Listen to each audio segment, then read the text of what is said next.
ورحمۃ اللہ وبرکاتہ۔ الحمد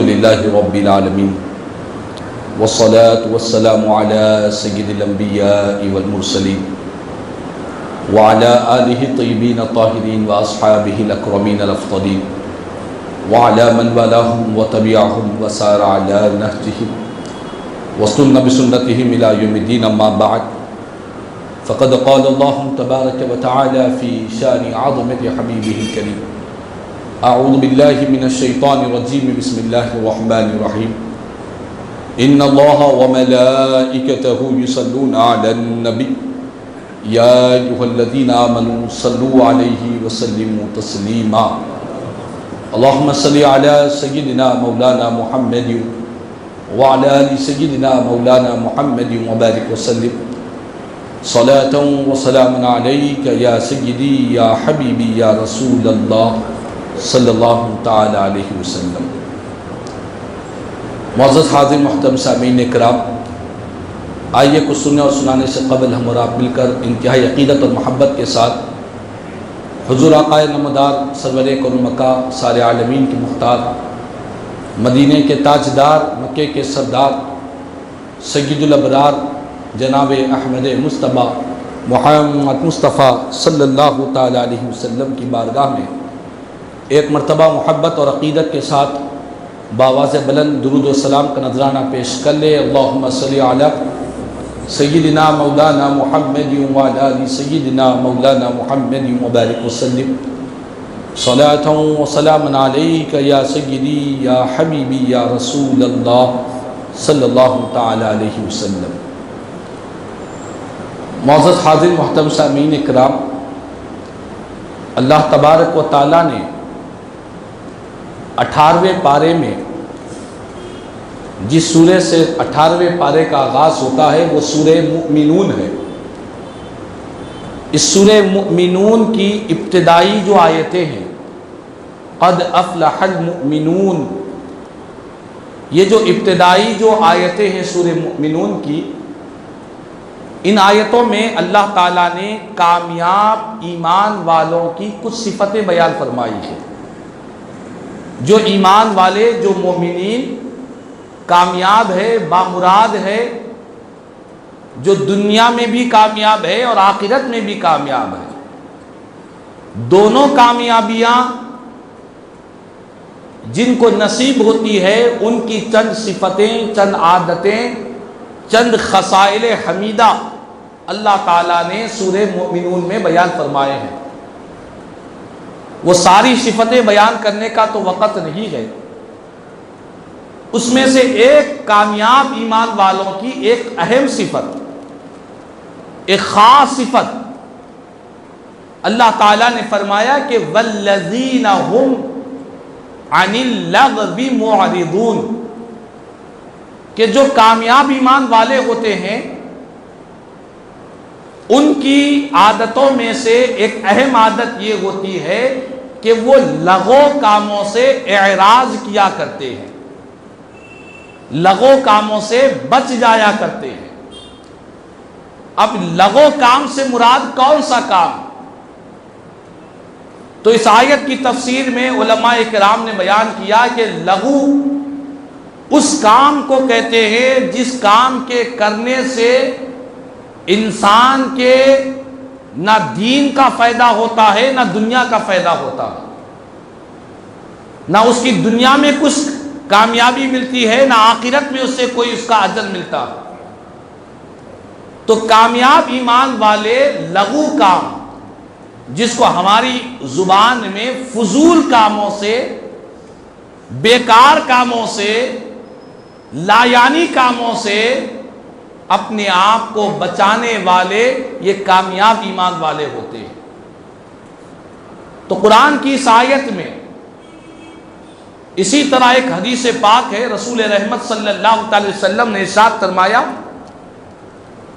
من حسن اسلام المرء ترکہ ما لا یعنی، میرے آقا فرماتے ہیں کہ آدمی کے اسلام کے حسن، اسلام کی خوبی یہ ہے کہ وہ لایانی کاموں کو چھوڑ دیا کرے۔ لایانی کام کون سے کام؟ لایانی کام فضول کامیں، فضول باتیں، جس کا نہ دین کا فائدہ، نہ دنیا کا فائدہ، نہ آخرت کا فائدہ۔ ایسے بیکار کاموں سے اپنے آپ کو بچانے والا یہ اسلام کے حسن کو پا لیا کرتا ہے۔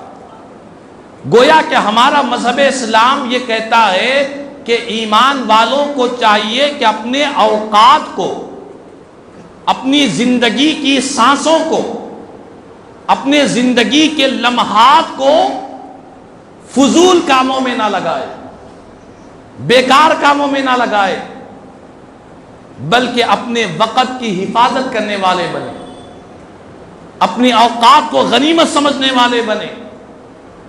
وقت کو برباد وہی کرتا ہے جس کے پاس وقت کی قدر نہیں ہوا کرتی۔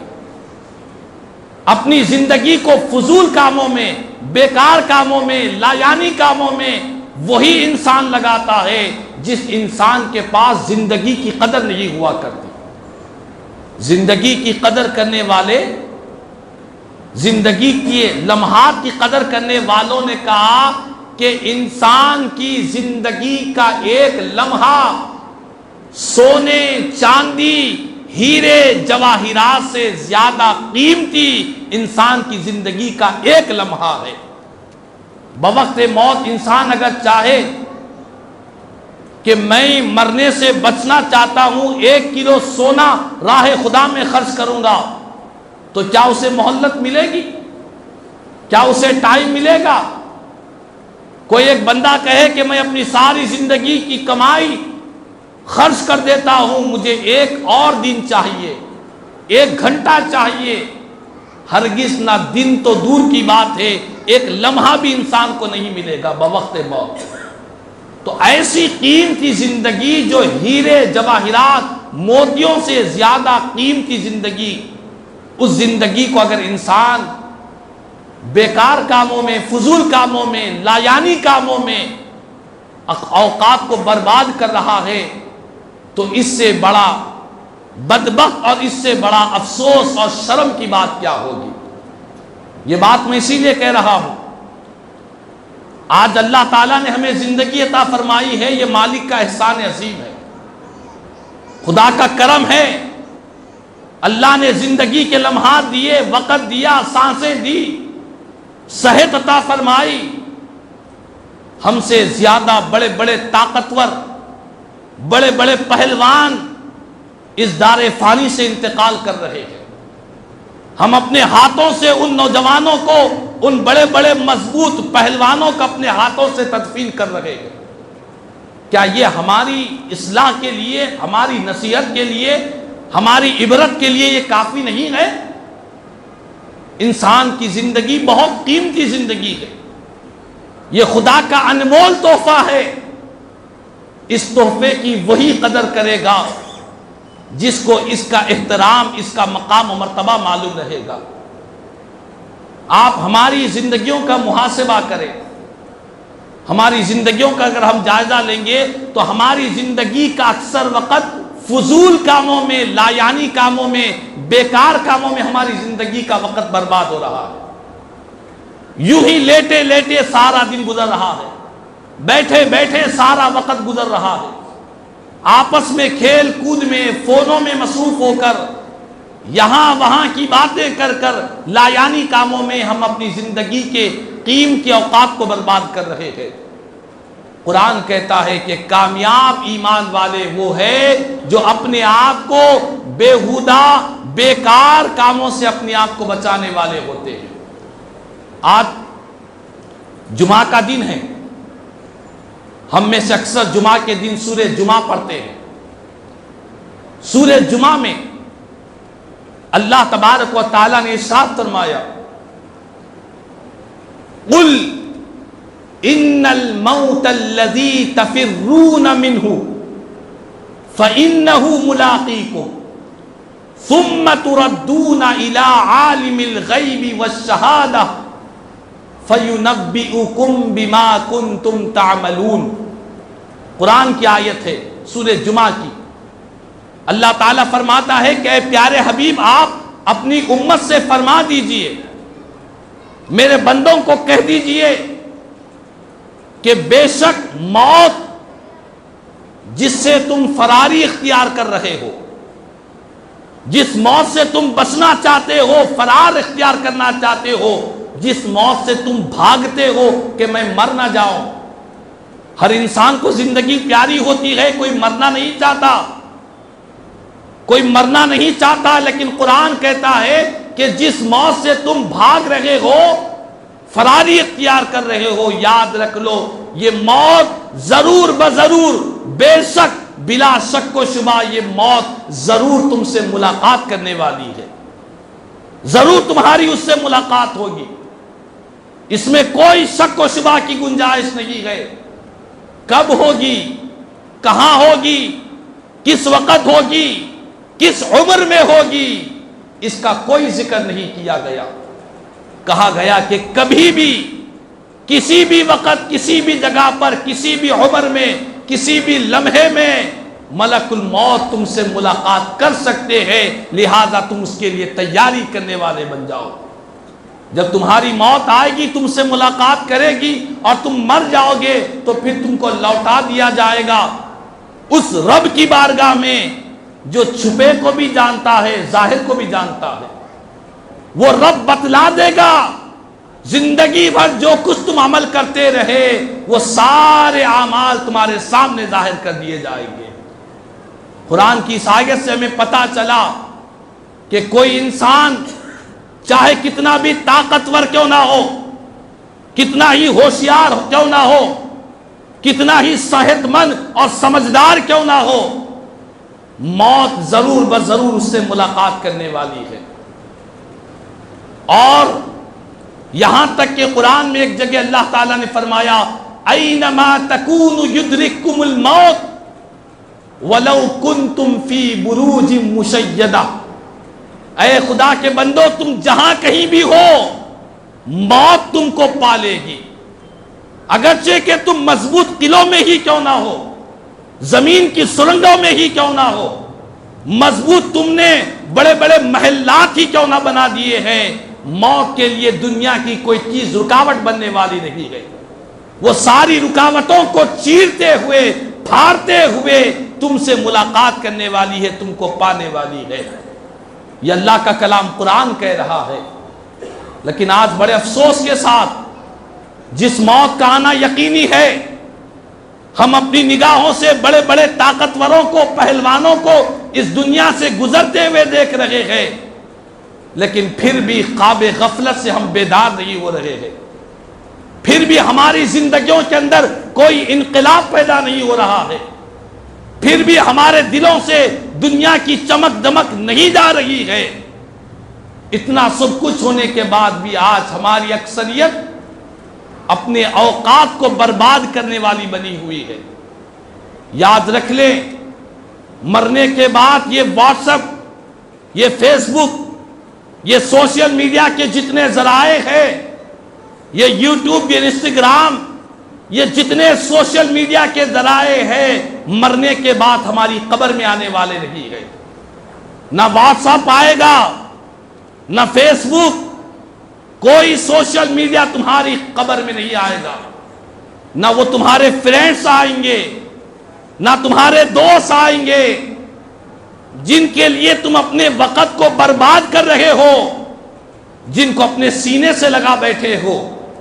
جس فیس بک کے ذریعے، جس واٹس ایپ کے ذریعے تم جینا محال ہو چکا ہے، یہ تمہاری قبر میں نہیں آئیں گے. قبر میں کیا آئے گا؟ میرے آقا فرماتے ہیں قبر میں اللہ کا کلام قرآن تمہارے ساتھ آئے گا. یہ قرآن آئے گا جس کو تم پڑھ نہیں رہے ہو، پڑھنے والوں کی بخشش کے لیے، مغفرت کے لیے یہ قرآن قبر میں آئے گا، اور پڑھنے والے قاری کو، مرحوم کو قبر کے عذاب سے قرآن بچائے گا. میرے آقا کریم صلی اللہ علیہ وسلم نے فرمایا ہے مرنے کے بعد قبر میں یہ دنیا کے کوئی دوست احباب نہیں آئیں گے، انسان کے نیک اعمال اس کی قبر میں آئیں گے. تو ہم نے جس قبر میں ہم کو رہنا ہے، ہم اپنے ظاہر پر فریفتہ ہیں، اپنے گھروں کو سجا رہے ہیں، لوگ صرف اپنے گھر کے بیڈ روم کو لاکھوں روپے دے کر اپنے بیڈ روم کو سجا رہے ہیں کہ یہ میرا بیڈ روم ہے، میں یہاں سوتا ہوں، آرام کی جگہ ہونا چاہیے۔ ٹھیک ہے، اچھی بات ہے، اللہ نے دولت دی ہے، بیڈ روم کو تو سجا رہے ہو، میں منع نہیں کر رہا ہوں، لیکن آپ یہ بھی تو غور کریں، جس قبر میں ہم کو ہزاروں سال رہنا ہے، جس قبر میں ہم کبھی بھی کسی بھی وقت جا سکتے ہیں، اس کی سجاوٹ، اس کی زیب و زینت کے لیے ہم نے کیا تیاری کر رکھی ہے؟ گھر کے اندر کہیں چھوٹا سا میل کچیل دکھتا ہے، ہم بولتے ہیں کہ ہمارا گھر کتنا خراب نظر آ رہا ہے، لیکن جس قبر میں ہم کو ہزاروں سال زندگی گزارنا ہے، اس قبر کی تیاری کے لیے ہم کیا کر رہے ہیں؟ اس کے لیے ہم نے زیب و زینت کے لیے، قبر کی کامیابی کے لیے، قبر کو روشن کرنے کے لیے ہم نے دنیا میں کیا اعمال کیے ہیں؟ حضرت عمر بن عبدالعزیز رحمۃ اللہ تعالی علیہ ایک مرتبہ ایک وقت کے خلیفہ کے ساتھ آپ سفر کے لیے روانہ ہوئے، تو خلیفہ نے جانے سے پہلے اپنے کچھ خادموں کو وہاں پر بھیج دیا جہاں اسے جانا تھا، اور کہا کہ میرے آنے سے پہلے پوری تیاری کر دی جائے، خیمے لگا دیا جائے، میری ضروریات کی ساری چیزیں تیار کر دی جائے۔ بادشاہ کے لیے، اس کے ساتھیوں کے لیے خیمے لگا دیے گئے، پوری تیاری ہو گئی، بادشاہ آنے سے پہلے ساری بادشاہ کے رہنے کا انتظام ہو گیا۔ حضرت عمر بن عبدالعزیز رحمۃ اللہ تعالی علیہ وقت کے بڑے، آپ بھی خلیفہ گزرے ہیں، آپ بھی اس بادشاہ کے ساتھ جاتے ہیں تو کیا دیکھتے ہیں کہ جتنے لوگ بادشاہ کے ساتھ تھے وہ سارے کے سارے اپنے خیموں میں چلے جاتے ہیں۔ حضرت عمر بن عبدالعزیز رحمۃ اللہ تعالی علیہ کوئی خیمہ آپ نے بھیجا نہیں تھا رہنے کے لیے، آپ پریشان ہوتے ہیں کہ میرے لیے رہنے کی کوئی جگہ نہیں ہے، اچانک آپ غائب ہو جاتے ہیں۔ بادشاہ پوچھتا ہے کہ عمر بن عبدالعزیز کہاں ہیں؟ لوگ جا کر تلاش کرنے لگے تو کیا دیکھتے ہیں؟ حضرت عمر بن عبدالعزیز رحمۃ اللہ تعالی علیہ ایک جھاڑ کے نیچے بیٹھے ہیں، زاروں قطار رو رہے ہیں، آنکھ سے آنسو روا دوا ہے۔ لوگوں نے بادشاہ سے کہا کہ اے بادشاہ، عمر بن عبدالعزیز ایک کونے میں بیٹھ کر رو رہے ہیں۔ بادشاہ آتا ہے اور حضرت عمر بن عبدالعزیز رحمۃ اللہ تعالی علیہ سے پوچھتا ہے کہ آخر رونے کی وجہ کیا ہے، کیوں رو رہے ہو؟ آپ نے فرمایا کہ بادشاہ، بات یہ ہے کہ تمہارے آنے سے پہلے یہاں پر تیاری ہو گئی اور تم آتے ہی اپنے اپنے خیموں میں سارے چلے گئے، لیکن میں نے پہلے سے کوئی انتظام نہیں کیا تھا۔ مجھے اس دنیا کے انتظام پر رونا نہیں آ رہا ہے، مجھے اپنی آخرت کی یاد آ رہی ہے۔ اللہ تعالیٰ قرآن میں کہہ رہا ہے کہ اے ایمان والو، اللہ سے ڈرو، اور ہر جان کو چاہیے کہ وہ غور کرے اس نے آنے والے کل کے لیے آگے کیا بھیجا ہے۔ مجھے حشر کا میدان یاد آ رہا ہے کہ وہاں پر جو کامیاب لوگ ہیں وہاں پر ان کے لیے عظیم نعمتیں رہیں گی، اور جو ناکام ہے، نامراد ہے، جنہوں نے زندگی غفلت میں، لہو لعب میں، کھیل کود میں زندگی گزار دی ہے، ان کے لیے کوئی انتظام نہیں رہے گا۔ آخرت کی یاد مجھے یہاں پر رلا رہی ہے۔ اللہ اکبر۔ تو کہنے کا مقصد یہی ہے کہ کامیابی اسی میں ہے کہ ہم اپنی زندگی کو غنیمت سمجھیں، موت آنے سے پہلے موت کی تیاری کریں، اس کے لیے اپنے آپ کو پلاننگ کر لے اور اپنی قبر کو روشن کرنے کی فکر کرے۔ اللہ تبارک و تعالیٰ سے دعا ہے کہ اللہ تعالیٰ ہم سب کو اپنی موت کی تیاری کرنے اور غفلت کی زندگی سے بچنے کی توفیق عطا فرمائے۔ کہنے سننے سے زیادہ مجھے ہم تمام کو عمل کی توفیق عطا فرما۔ آمین ثم آمین۔ خدا الحمدللہ رب العالمین۔ وما